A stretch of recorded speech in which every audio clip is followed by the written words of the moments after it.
오늘 우리는 행복한 가정, 행복한 교회라는 제목으로 세 번째 말씀을 나누려고 합니다. 지난 2주간 가정에게 주시는 하나님의 말씀을 에베소서를 통해서 살폈습니다. 그리고 오늘도 에베소서 말씀을 통하여 가정을 향하신 하나님의 뜻을 살펴보려고 합니다. 그런데 에베소서에서 가정에게 주신 하나님의 말씀은 문맥상 성도답게 살라는 권면 가운데 주신 것입니다. 하나님께서 우리를 예수 그리스도 안에서 성령으로 하나 되게 하시고 한 몸, 곧 교회를 이루게 하셨습니다. 그래서 우리는 옛사람을 벗어버리고 하나님을 따라 의와 진리의 거룩함으로 지으심을 받은 새 사람을 입어야 한다, 이렇게 말씀하시면서 구체적인 삶의 모습을 권면하는데 가장 먼저 가정에서 성도답게 사는 것, 다시 말하면 하나님을 믿으며 사는 것이 무엇인지를 우리에게 말씀하고 계시는 겁니다. 이것은 무엇보다도 성도다움이 가정에서 드러나고 나타나야 한다 하는 것을 말씀하시는 거죠. 우리가 예수님을 믿는다면, 우리가 하나님을 믿는다면 그 믿음의 모습이 제일 먼저 어디서 나타나야 되느냐? 가정에서 선명하게 나타나야 한다 하는 것입니다. 우리는 지난 시간에 자녀들에게 또 부모들에게 주시는 하나님의 뜻이 무엇인지, 성도답게 사는 것이 무엇인지를 우리가 에베소서 말씀을 통해서 살폈지만, 사실 에베소서에서 가정을 향하신 하나님의 뜻을 가장 먼저 밝힌 대상은, 그 하나님의 뜻을 제일 먼저 주신 대상은 오늘 우리가 확인할 수 있듯이 부부에게 제일 먼저 하나님께서 말씀하셨다는 사실을 확인할 수 있습니다. 이건 너무 당연한 순서라고 할 수 있습니다. 왜냐하면 가정을 이루는 가장 최소 단위가 부부이죠. 또 가정의 가장 최소의 형태도 부부이기 때문에 그렇습니다. 그래서 가정에게 하나님께서 말씀을 주실 때에 부부에게 제일 먼저 말씀하시는 것은 너무나 당연한 수순이라고 할 수 있겠습니다. 그런데 이 부부에 대한 말씀을 오늘 설교 시간에는 자녀와 부모에게 주시는 하나님의 말씀을 다룬 이후에 우리가 오늘 세 번째 시간에 이걸 다루고 있는 이유는 가장 중요하기 때문이었습니다. 그래서 강조하기 위해서 그렇습니다. 실제로 하나님도 이 말씀을 주실 때 순서상에도 제일 먼저 말씀하심으로 그걸 강조하고 있고, 또 분량도 이렇게 보더라도 자녀에게나 부모에게 주시는 말씀보다 훨씬 많은 분량으로 부부에게 하시고 있다는 이 사실로 통해서 하나님이 이 부부에게 주시는 하나님의 말씀을 얼마나 강조하고 있는지를 우리가 알 수 있는데요, 저는 여기에 덧붙여서 이 말씀을 제일 마지막 이 설교 시간에 다룸으로 인해서 동일하게 더 강조하려고 이 부부에 대한 말씀을 제일 뒤로 지금 두었습니다. 오늘 말씀을 통해서 하나님께서 부부에게, 아내와 남편에게 주시는 말씀은 굉장히 명확합니다. 아내는 남편에게 복종하고 남편은 아내를 사랑하라 하는 겁니다. 아내는 남편에게 복종하고 남편은 아내를 사랑하라. 이게 하나님께서 부부에게 주시는 하나님의 뜻입니다. 그런데 하나님께서 이 남편과 아내에게 주시는 이 하나님의 뜻, 이 명령을 그리스도와 교회의 관계로 설명하고 있다는 사실을 우리는 보게 됩니다. 왜 그러실까? 그리스도와 교회의 관계만이 부부의 관계를 온전히 설명할 수 있기 때문에 그렇습니다. 그리스도와 교회의 관계, 그리고 부부의 관계는 다른 관계에서는 찾아볼 수 없는 유일무이한 공통점이 하나 있습니다. 그게 뭐냐면 하나다 하는 거죠. 하나다. 부부도 하나입니다. 부부 관계 분명히 둘인데 하나다, 이렇게 말씀하셨어요. 교회도 그리스도와 교회 분명히 관계가 성립되는데 그리스도와 교회는 하나다, 하나님께서 말씀하셨죠. 부부는 둘이지만 하나입니다. 이게 하나님께서 부부에 대하여 정하신 뜻입니다. 우리는 분명히 지금도 결혼을 하셨으면 다 알겠지만 결혼을 했지만 여전히 둘입니다. 그런데 불구하고 하나님께서 그 부부에 대해서 말씀하실 때는 그 부부를 하나로 말씀하시는 거예요. 둘이 한 몸이 되는 것이 부부다 하나님께서 말씀하셨습니다. 그리스도와 교회도 마찬가지입니다. 그리스도와 교회, 분명히 그 관계를 얘기하는 것 같지만 그리스도는 친히 교회의 머리가 되시고 교회는 그리스도의 몸이다 이렇게 말씀하셨어요. 그러니까 그리스도와 교회를 나눌 수 없다는 거예요. 떼어서 설명할 수 없다는 거죠. 그런 것처럼 남편과 아내도 나눌 수 없다는 것입니다. 그래서 하나님께서 남편에게 사랑하라 할 때는 그리스도가 교회를 사랑하신 것 같이 아내를 사랑해야 되고, 아내에게 복종하라 하실 때는 교회가 그리스도에게 하듯 남편에게 복종하라고 말씀하십니다. 그래서 여러분, 부부의 이 관계를 그리스도와 교회의 관계에서 하나님의 뜻을 찾고 배우고 적용하도록 하시는 겁니다. 이거 하나만 보더라도 부부의 관계가 얼마나 중요하고 귀한지를 알 수 있습니다. 그래서 여러분, 이 부부의 관계를 그리스도와 교회의 관계에 비유하여 설명하고 있다 하는 것은 이 부부의 관계가 단지 둘만의 관계에 국한되지 않는다는 사실을 우리에게 알려주는 거예요. 그리스도와 교회의 관계는 둘만의 관계가 아니죠. 그리스도와 그 교회의 관계를 통하여 하나님께서 온 세상을 구원하시는 하나님의 구원의 계획을 이루시는 거예요. 그래서 그리스도와 교회의 바른 관계를 통하여 하나님께서 이 땅에 이루실 하나님의 구원의 계획을 열어 보이시고 실제로 그 구원의 역사를 이루신다는 거예요. 그러니까 그리스도와 이 교회 관계는 굉장히 중요하죠. 그런 것처럼 부부의 관계도 마찬가지인 거예요. 부부의 관계는 둘만 좋으면 된다 이런 게 아니라는 거예요. 이 부부의 관계가 가장 가까이는 어디에 영향을 끼칩니까? 가정에 영향을 끼친다고요.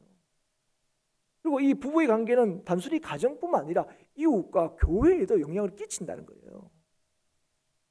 그래서 이 부부의 관계를 이 그리스도와 교회의 관계에 비유하고 있다는 이 사실 자체가 부부의 관계는 부부만 행복하고 화목한 것 그 이상의 목표를 가지고 있다는 사실을 우리에게 알려주는 겁니다. 그런데 우리가 이 본문을 읽으면서 하나 주의해야 될 게 뭐냐면 이 부부의 관계를 그리스도와 교회의 관계로 비유하고 있다고 해서 남편을 그리스도로 아내를 교회로 단순히 대비해서 이해하면 안 된다는 거예요. 오늘 이 말씀을 두고 봐라, 하나님의 남편을 그리스도께 하라, 그러니까 내가 예수님인 것처럼 얘기하면 안 된다는 거예요. 여러분, 오늘 남편과 아내에게 오늘 권면하고 명령하고 있는 이 하나님의 말씀은요, 그리스도와 교회의 관계를 부부 관계에 적용한 거다 이렇게 말씀할 수 있습니다. 다시 말하면 뭐냐면 그리스도와 교회의 관계에서 이루어지고 작동되는 것을 근거로 남편과 아내의 관계를 이해하고 풀어야 한다는 것이지, 단순하게 남편이 그리스도고 아내가 교회다 이렇게 이해하도록 하고 있지 않다는 거예요. 그리스도와 교회 관계 안에서 이루어지고 있는 이 놀라운 일들이 남편과 아내 관계 안에서 이루어져야 된다는 거예요. 먼저 하나님께서는 아내가 남편을 어떻게 대해야 되는지, 남편에게 어떻게 행해야 되는지를 벌써 말씀하고 있습니다. 22절이죠. 아내들이여 자기 남편에게 복종하기를 주께 하듯 하라. 이 말이 뭡니까? 아내가 남편에게 하는 모든 말이나 행동이 아내로서 그리스도를 섬기는 삶과 분리될 수가 없다는 거예요. 남편을 대하는 행동, 남편에게 하는 말은 그리스도를 섬기는 삶과 절대로 분리해서 설명할 수가 없다는 겁니다. 그러면 왜 아내가 남편에게 복종해야 되는가? 왜 죽게 하듯 해야 되는가? 이유가 뭐라고 얘기하십니까? 남편이 아내의 머리이기 때문이다 이렇게 설명합니다. 남편에게 복종하라 아내들이요. 그리고 남편이 아내의 머리다. 이런 말 여러분 어떠십니까? 아내 된 여러분 어떤 마음이 드십니까? 아니면 결혼 안 했지만 여자분들은 여러분 어떤 마음이 드십니까? 굉장히 불편합니다. 남편에게 복종하는 말이 불편해요. 그리고 남편이 아내의 머리가 된다. 이런 말이 굉장히 시대착오적인 이야기인 것처럼 보입니다. 그런데 사랑하는 여러분, 이 말씀이 누구의 말씀이죠? 하나님의 말씀입니다. 가정을 세우신 하나님의 말씀이고 두 사람을 만나 하나 되게 하신 하나님의 말씀이에요. 그런데 여러분, 하나님의 말씀이라 할지라도 이 말씀을 받아들이기가 힘들어요. 아내는 힘들어요. 남편들은 이 말씀에 은근히 기분이 좋습니다. 오늘 말씀 잘 들었지? 남편 머리야. 남편에게 아내는 복종해야 돼. 남편은 은근히 기분이 좋습니다. 근데 사랑하는 여러분, 이게 남편들은 기분 좋아할 말씀도 아니고 아내들이 이 말씀을 듣고 불편하거나 기분 나빠할 말씀도 아닙니다. 오늘 보시면 남편이 아내의 머리됨을 어떻게 설명하고 있는지 우리가 봐야 됩니다. 어떻게 설명하고 있습니까? 그리스도께서 교회의 머리이시고 그 몸이신 교회의 구원자이신 것과 같다, 그렇게 말씀하시는 거예요. 그래서 그리스도께서 교회의 머리로서 교회를 다스리시고 그 교회를 세우시기 위하여, 그 교회를 구속하기 위해서 그리스도께서 친히 십자가를 지셨죠. 그래서 교회는 마땅히 그리스도께 복종합니다. 그래서 교회가 그리스도께 복종하는 것은 마지못해서 힘에 굴복해서가 아니라 교회를 사랑하시는 그 권위에, 교회를 위하여 자신을 희생하신 그 사랑에 자발적으로 복종하는 것입니다. 그래서 교회가 그리스도에게 이렇게 순종하듯 아내도 남편에게 모든 일에서 순종해야 된다고 말씀하시는 거예요. 이게 남편과 아내를 하나 되게 하신 하나님의 본래적인 뜻이라는 겁니다. 아내가 남편에 비해서 열등하거나 또 남편에게 종속되기 때문에 남편에게 복종하라고 얘기하시는 것이 아니에요. 그래서 특별히 오늘 그리스도가 교회의 머리가 된다 하는 것은 그리스도가 교회를 마음대로 할 수 있다, 이런 의미가 아니라는 거예요. 여러분 너무 잘 알지 않습니까? 그리스도가 교회의 머리가 되신다는 게 뭡니까? 그리스도가 교회를 사랑하시고 교회를 세우시기 위하여 기꺼이 자신을 내어주시고 또 이 교회가 온전히 서기 위해서 주님께서 오늘도 그죠? 깨어서 일하신다, 이런 의미인 거죠. 그게 그리스도께서 교회의 머리가 되신다는 거예요. 그리스도께서 교회의 머리가 되신다는 건 그리스도께서 마음대로 교회를 어떻게 하시는구나, 그런 의미로 받아들이는 분은 아무도 안 계실 것입니다. 마찬가지죠. 그래서 여러분, 남편이 아내의 머리가 된다는 것도 마찬가지입니다. 군림하거나 아내를 마음대로 할 수 있는 위치에 있다는 게 아닙니다. 남편과 아내는 그리스도와 교회를 분리할 수 없는 것처럼 분리할 수 없다는 거예요. 그리스도께서 교회를 사랑하는 것처럼 남편도 그렇게 아내를 그렇게 섬기고 그렇게 다스려야 한다는 거죠. 그래서 오늘 아내에게 남편에 대해서 복종하기를 죽게 하듯 하라고 합니다. 이런 죽게 하듯 하는 것은 죽게 합당하게 하라는 겁니다. 죽게 합당하게. 그런데 여러분 22절 말씀을 다시 한번 보실까요? 22절에 보시면 아내들이여 자기 남편에게 복종하기를 죽게 하듯 하라, 이렇게 말씀하십니다. 그런데 원문에 보면 복종하라 하는 말이 없습니다. 그러니까 원문 그대로 직역하면 이렇게 해석할 수 있습니다. 22절에 이렇게 해석합니다. 아내들이여 자기 남편에게 죽게 하듯, 이렇습니다. 동사가 없습니다.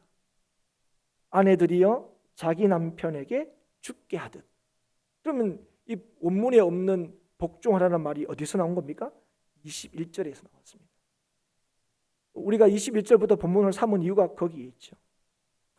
그리스도를 경외함으로 피차 복종하라.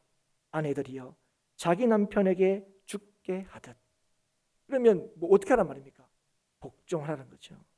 그러면 누가 남편에게 복종할 수 있다고 말합니까? 그리스도를 경외하는 사람입니다.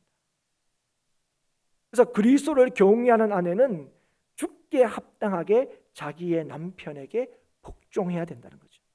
여러분, 근데 여기서 이 복종이라는 것을 지금 이 시대는 이 복종을 굉장히 참 부당하고 불합리한 그런 단어로 이해합니다.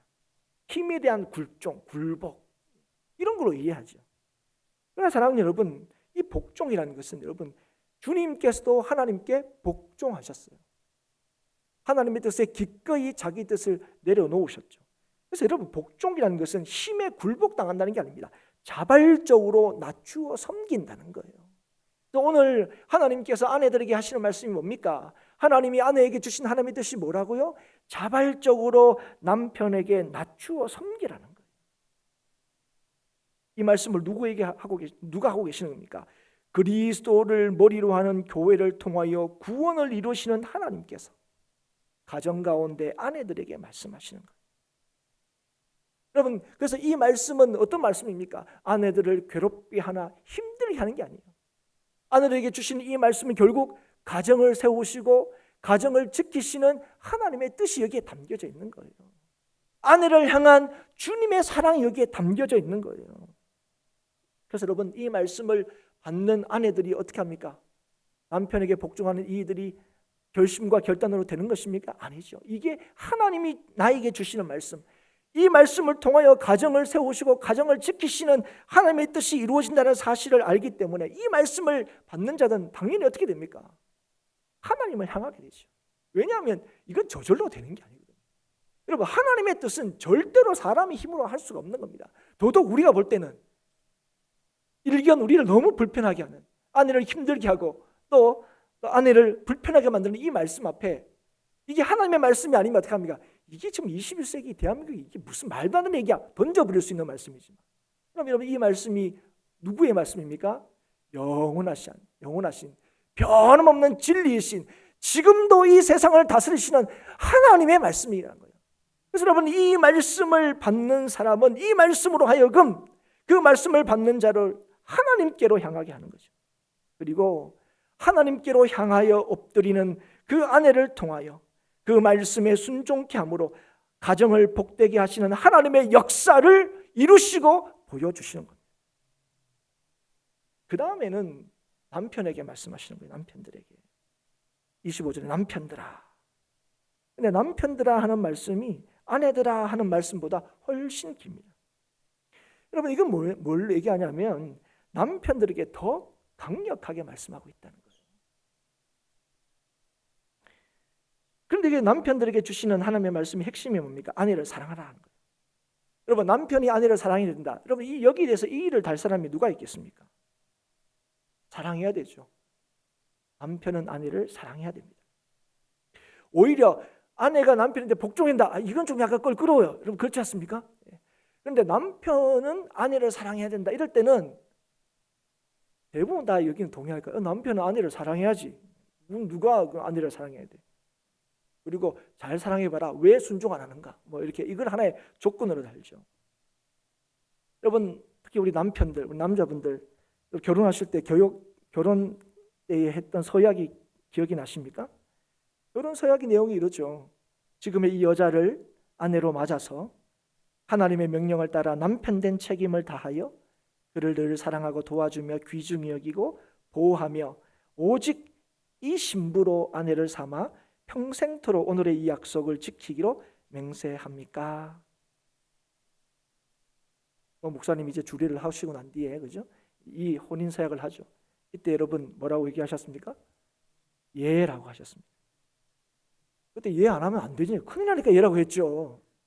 그런데 여러분, 이건 누구 앞에서 한 서약이죠? 하나님께 한 서약이에요.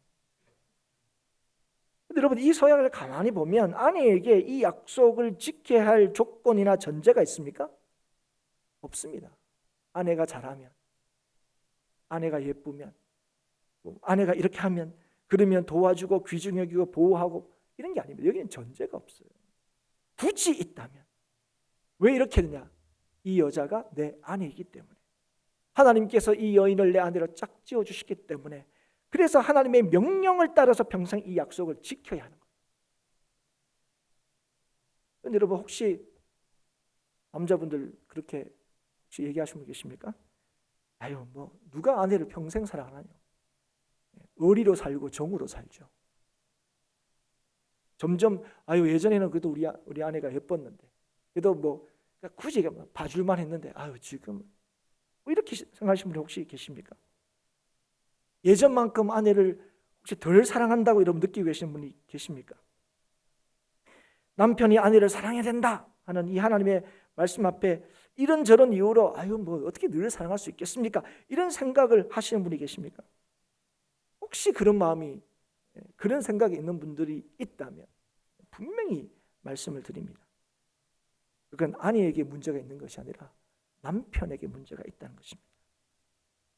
오늘 하나님께서 남편은 아내를 사랑해야 한다 말씀하시면서 어떻게 사랑해야 하는지를 말씀하셨어요. 그리스도가 교회를 사랑하신 것 같이 사랑해야 합니다. 여러분, 오늘 우리가 믿음을 가지고 살면서 참 우리가 늘 참 감사한 이유가 무엇입니까? 우리가 어떻게 하든지 간에 우리를 향하신 하나님의 사랑이 변함이 없다는 거예요. 우리를 향하신 하나님의 사랑은 변하지 않는다는 거, 이걸 우리가 믿습니다. 그래서 우리가 어떤 잘못을 하더라도, 어떤 문제가 있더라도 우리가 믿는 게 뭡니까? 주께로 나오면, 주께 엎드리면 주께서 모든 것을 용서해 주신다는 사실 우리가 믿어요.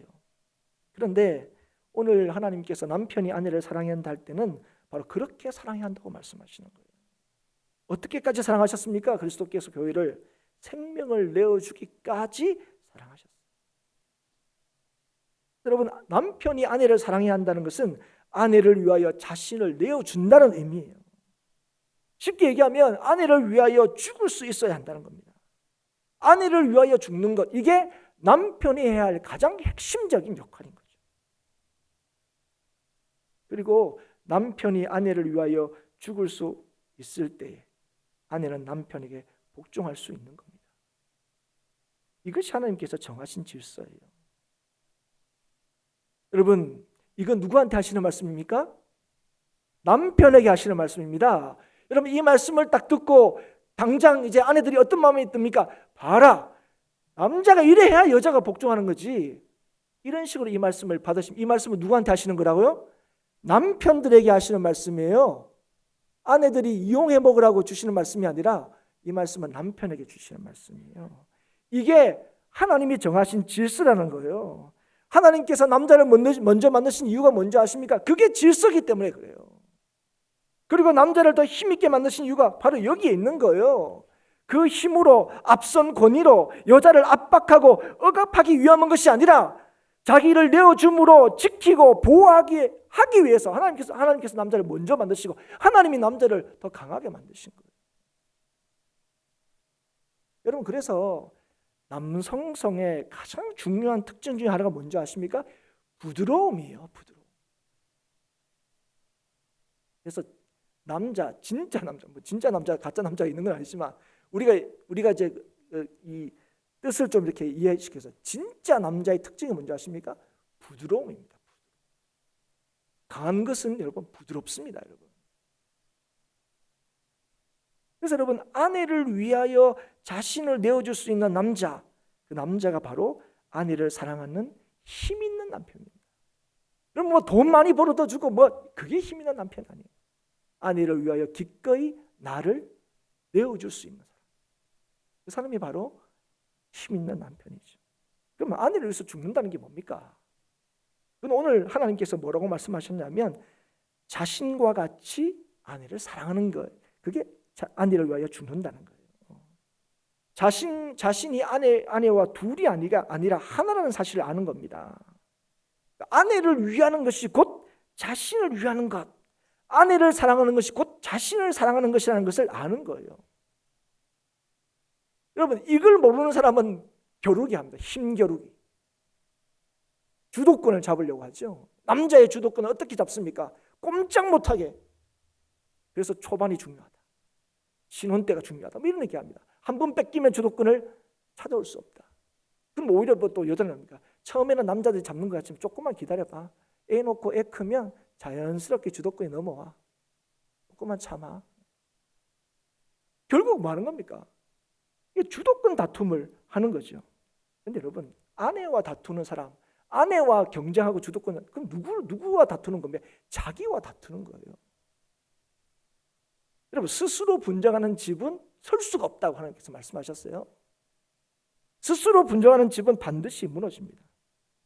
그래서 여러분, 어떤 가정에 살고 어떤 가정에 세워지냐? 아내를 위하여 죽고자 하는 자가 살게 되고 자신이 살고자 하는 자는 아내를 위하여 죽어야 합니다. 그렇지 않으면 자신이 살지도 못하고 살리지도 못하고 그 가정은 세워지지도 못합니다. 우리가 너무 잘 아는 말씀, 시편 127편 1절 말씀, 하나님이 세워주시고 지켜주시지 않으면 가정을 세우고 지키려는 우리의 어떤 수고와 노력도 헛되다 하는 말씀 우리가 너무 잘 알죠. 그런데 여러분, 어떤 가정을 하나님께서 세우시고 지켜주십니까? 우리의 평안이 어디에 있다고 얘기하십니까? 하나님이 우리를 사랑하신다는 걸 믿는 거예요. 그러면 그 하나님의 사랑을 믿는다는 것은 어디에 있습니까? 뭘로 우리가 확인합니까? 하나님의 말씀과 약속에 있는 거죠. 그래서 여러분, 오늘 하나님께서 아내를 자신과 같이 사랑하는 사람, 그 사람이 하나님께서, 주님께서 교회를 거룩하게 세우는 것처럼 그 가정을 거룩하게 세울 수 있다고 말씀하시는 거예요. 그래서 하나님이 우리 가정과 함께 하시는가? 그 증거를 어디에서 찾을 수 있습니까? 무엇을 증거로 삼을 수 있습니까? 남편이 말씀을 따라서 자신의 몸을 아내를 위하여 내어주고 있다면, 아내를 내 몸처럼 사랑하고 있다면, 그걸 하나님이 우리 가정을 사랑하시는 증거로 삼으실 수 있습니다. 여러분, 그 가정은 하나님께서 반드시 평안케 해주십니다. 여기는 어떤 조건도 있지 않습니다. 아내이기 때문에 사랑하고 위하여 죽는 거죠. 여러분, 주님께서 어떤 교회를 위해서 죽으시고 어떤 교회를 위하여 오늘도 일하십니까? 여러분, 교회는 먼저 주님께서 죽으심으로 교회가 세워진 거예요. 오늘도 우리가 행복한 교회가 잘하면 하나님께서 우리와 함께 하시고 잘못하면 떠나시는 겁니까? 아니죠. 하나님께서 이 여자를 내 아내로 주셨다는 믿음 때문에 나를 온전히 내어주는 것, 그게 바로 아내를 내 몸과 같이 사랑하는 거예요. 그런 자가 자신을 기꺼이 사랑할 수 있습니다. 아내를 사랑하는 사람이 자신을 사랑하는 사람이에요. 여러분, 자존감이란 건 어떻게 세우는지 아십니까? 바로 여기에 근거해서 세우는 거예요. 자신을 사랑할 수 없는 사람은 아내를 사랑할 수 없어요. 아내를 사랑할 수 없는 자는 자신을 사랑할 수가 없습니다. 누가 자신을 사랑할 수 있다고요? 누가 아내를 사랑할 수 있다고요? 하나님이 짝지워 주셨다는 믿음, 이 믿음이 있는 사람이 자신을 사랑하는 사람이고 아내를 사랑하는 사람이에요. 여러분, 남편 중에 혹시 아내가 이런저런 이유로 마음에 들지 않고 또 아내와 이런저런 이유로 자꾸 다투면 그 이유가 다 누구에게 있다고 생각합니까? 나는 잘하려고 하는데 아내에게 문제가 있다고 자꾸 생각합니다. 근데 여러분, 그건 빌림입니다. 아내가 바뀌면 지금 이 다툼의 문제가 사라질 거라고 생각합니까? 절대로 안 그렇습니다. 다툼의 문제가 사라지는 것은 딱 한 가지 것밖에 없다고 얘기하시는 거예요. 남편이 아내를 사랑할 때, 남편이 아내를 위하여 죽을 때, 그럴 때 이 다툼이 사라지는 거예요. 아내를 사랑할 수 있는 길은 아내가 그죠? 더 달라지고 더 새로워지고 그러면 사랑할 수 있는 게 아니라 아내를 하나님께서 나에게 주셔서 한 몸이 되게 하셨다는 이 말씀을 붙들고 의지할 때에 일이 가능하다는 거예요. 그러면 우리가 지금 이 말씀을 듣는 남편들은 어떤 마음이 듭니까? 아니, 목사님, 소약은 남자만 했습니까? 여자도 있지 않습니까? 왜 이게 다 남자 책임인 것처럼 얘기합니까? 여자도 이렇게 해야 되는 거 아닙니까? 사랑하는 여러분, 오늘 이 말씀을 가만히 보십시오. 이 말씀을 누구에게 주고 계십니까? 남편에게 주고 계십니다. 남편만 이렇게 하라고 주시는 말씀이 아니에요. 그럼에도 불구하고 하나님께서 이 책임을 누구에게 지우고 계십니까? 남편에게, 남자에게 지우고 계시다는 사실을 여러분 눈여겨보셔야 돼요. 왜 그렇습니까? 이게 질서이기 때문에, 가정을 세우신 하나님의 질서이기 때문에 그렇습니다. 우리가 그러죠. 여자가 잘해야 된다. 특히 한국적 상황에서는 그렇죠? 여자가 잘 들어야, 그렇죠. 여자가 잘 들어야 되죠. 근데 여러분, 오늘 하나님께서 뭐라고 하십니까? 그러나 그 가정이 지켜지고 세워지는 일에 누가 더 책임이 있다고 말씀하시는 거예요? 남자들이 책임이 있다고 말씀하시는 거예요. 그래서 여러분, 이 말씀은 누가 받아야 된다고요? 남자들이 받아야 된다고요. 이 말씀은 누가 이용하면 안 된다고요? 여자들이 이용하면 안 된다고요. 내가 당신한테 잘 못하는 거 다 당신 때문이야. 오늘도 봐라. 이렇게 이용하시면 안 돼요. 이건 누구한테? 남자들에게. 이게 하나님의 정하신 바고 이게 하나님의 뜻입니다. 여러분, 교회 개척의 탁월한 이론가인 데린 패트릭이라는 사람이 있습니다. 제가 이 사람 쓴 책들을 굉장히 좋아하는데요. 이 사람은 이제 주로 어떤 그 책들을 쓰냐면, 어떻게 하면 교회가 참 교회 될 수 있을까? 교회가 어떻게 하면 건강하게 설 수 있을까? 이걸 굉장히 참 관심 가지고 조술하고 또 강연도 하는 그런 사람인데요. 이 사람이 이제 이렇게 그의 책에서 쓰고 있습니다. 하나님의 형상을 신실하게 반영하지 못한, 남자답지 못한 남자로 인해서 오늘날 문화적 위기가 초래되었다. 지금 이 사회의 문제가 왜 생겼냐면 남자답지 못한 남자로 인해서, 하나님의 형상을 온전히 반영하지 못하는, 하나님께서 질서 지우고 책임을 지운 그 남자들이 남자의 역할을 못하기 때문에 지금 이 세상이 이렇게 좀 문제가 많이 생겼다, 이렇게 이제 주장하는 거예요. 남자답지 못한 남자, 이걸 이제 벤이라고 이렇게 얘기하는데, 벤은 보이와 맨을 합성한 거예요. 벤. 이걸 우리나라 말로 굳이 이제 번역하면 어른아이, 어른인데 애처럼 이제 행동하는 거죠.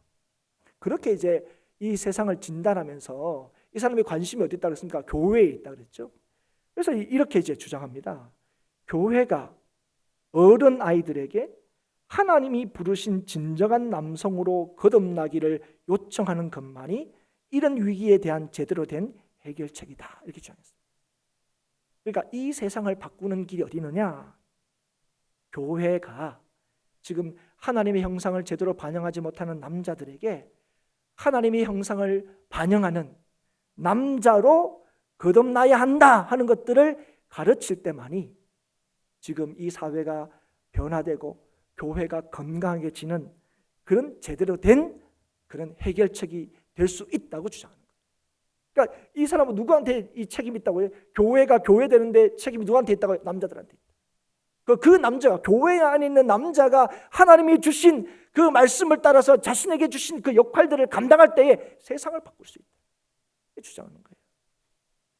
여러분, 이런 진단과 해결책은 가정에도 그대로 적용이 됩니다. 그리스도와 교회의 관계에서 부부 관계의 모범을 찾을 수 있다고 말씀하셨기 때문에 이러한 적용은 당연하고 자연스럽습니다. 우리를 향한 그리스도의 사랑이 그리스도를 향한 우리의 복종에 우선합니다. 사랑하는 여러분, 오늘도 아내들에게 뭐라고 말씀하셨다고요? 남편에게 복종하기를 주께 하듯 하라. 이 말씀은 누구한테 주신 말씀이라고요? 아내들에게 주신 말씀입니다. 오늘 남편에게 뭐라고 말씀하셨다고요? 그리스도께서 교회를 사랑하듯 너희가 아내를 사랑해야 된다 말씀하고 있습니다. 사랑하는 여러분, 남편들에게 먼저 물어볼까요? 아내인 까닭에 아내를 진정으로 사랑하고 계십니까? 아내들에게 묻습니다. 남편인 까닭에 남편에게 참으로 복종하고 있습니까? 사랑하는 여러분, 부부 사이에서 남편이 아내를 사랑해야 되는 이유가, 아내가 남편에게 복종해야 되는 이유가 상대방에게 그럴 만한 자격이 있기 때문이 아니라 두 사람을 한 몸으로 만드신 하나님의 뜻이기 때문에 우리는 오늘도 사랑해야 되고 복종해야 된다는 사실을 기억해야 합니다. 여러분, 오늘 이 말씀을 결코 자기의 입장에서 상대방을 강제하고 조종하기 위하여 사용할 수 없습니다. 여러분, 이 말씀을 하나님께서는 하나님의 말씀으로 받기를 원하시는 거예요.